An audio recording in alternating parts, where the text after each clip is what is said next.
dagaalka muxuu ahaay lagula jiro kooxda nabadiidka ee argagixisada dagaalkaasi meel fiican u marayaa waa dagaal waa dadnimadii iyo xorriyaddii iyo dhowristii daafici diinteenna ayaan dagaalkaas ugu jiraa dadka Soomaaliyeed oo dhan ay ugu jiraan maanta dadka Soomaaliyeed meel kastoo ay joogaan dareenkaasaa ku wada jiro waa bogaadinaynaa waana dhiirigelinaynaa in lagu sii socdo dowladdanna wax ay kari karto iyo wax ay qaban karto ka reebanaysa male maanta in shacabka muxuu ahaay nimanka nabadiidka dalka laga xoreeyo aan ka hortagno macaluul dalkeenu inaanu gaarin markaan leenaano waxa ugu horeyso inaan shabaab ka xoreyno si loo gaaro dadkii meelaha macaluusha ay ugu dhimanayaan waa meelaha muxuu ahaay nimanka nabadiidka ay ka talinayaan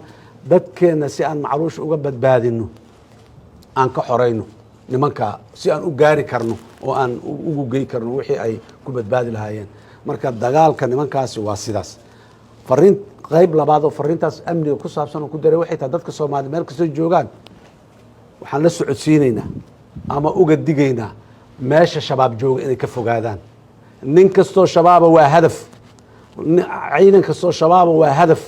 qof kastoo shabaaba waa hadaf sida ay dadka Soomaaliyeed hadaf uga dhigteen ay u dilayaan ayaguna waa hadaf agtooda ha ku dhaawacmin hana ku dhimanin ka fogaaw waa la duqaynaa waa lala diriraa waa lagu duulaa waa laga dul degaa